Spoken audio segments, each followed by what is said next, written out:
요즘 경제 뉴스 하나하나 보면 다 다른 이야기 같죠. 코인은 떨어지고 금값도 흔들리고 대기업은 수백조 투자한다는데 지방은 여전히 어렵다는 말이 나옵니다. 지난주 경제 뉴스를 따로 보면 복잡했는데 한 흐름으로 묶어보면 이 질문으로 모입니다. 지금 경제 정말 괜찮은 걸까? 지난주 가장 많이 주목받았던 경제 뉴스 탑5 경제 초보가 정리해봤어요. 같이 공부해봐요. 먼저 가장 많이 회자됐던 뉴스 비트코인 급락 경고입니다. 이번 이슈가 무서운 이유는 이제 코인이 코인 투자자들만의 문제가 아니라는 점이에요. 최근에는 기업과 기관도 비트코인을 자산으로 보유하고 있죠. 가격이 크게 떨어지면 회계상 손실이 바로 잡히고 기업 재무 상태에도 영향을 줍니다. 이게 이어지면 주가, 신용 등급, 자금 조달까지 연쇄적으로 흔들릴 수 있어요. 그래서 요즘 시장에서는 코인 기업 금융시장 이 연결 구조를 더 예민하게 보고 있습니다. 두 번째는 금과 은 가격 하락입니다. 보통 금은 위기 때 오히려 오르는 대표적인 안전 자산으로 알려져 있죠.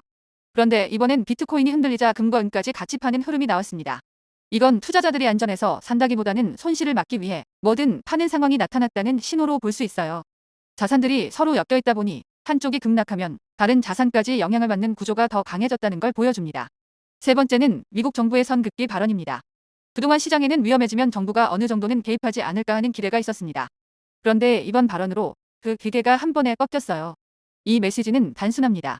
위험 자산이 흔들려도 정부가 지켜주지는 않는다. 이 한마디가 나오자 투자자들은 빠르게 위험 자산에서 발을 빼기 시작했고 코인 시장의 변동성도 더 커졌습니다. 금융시장이 정책 발언 하나에 얼마나 민감한지 보여준 사례예요. 네 번째 뉴스는 조금 결이 다릅니다. 대기업들이 지방에 수백조 원을 투자하고 채용도 늘리겠다고 발표했다는 소식이었죠. 숫자만 보면 굉장히 긍정적인 뉴스입니다. 그런데 이상하죠.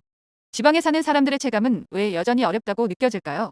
철강, 석유화학, 건설처럼 지역에 일자리를 많이 만들던 산업들이 주춤하면서 지방에서는 일할 곳이 줄고 있습니다.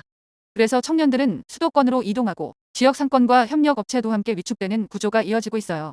투자 계획이 실제 성과로 이어지려면 규제, 전기료, 주거와 교육 같은 기본적인 정주 여건이 함께 개선돼야 한다는 지적이 나오는 이유입니다. 제조업 취업자는 3년 연속 줄고 있습니다.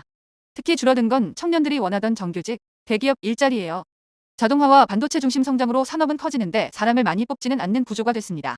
그래서 일자리는 남아있어도 들어가고 싶은 일자리는 먼저 사라지는 상황이 된 거죠. 이번 주 뉴스들을 한 줄로 정리하면 이렇습니다. 경제는 이제 하나로 묶여있다. 코인 하락은 기업 재무로 이어지고 정책 발언 하나가 시장 전체를 흔들고 지역 산업 침체는 고용과 소비로 연결됩니다. 그래서 요즘 경제 뉴스를 볼 땐 가격 하나, 숫자 하나보다 이게 어디와 연결돼 있는지를 같이 보는 게 중요합니다. 같이 공부하는 경제 초보의 경제 뉴스 매일 저녁 8시에 업데이트됩니다.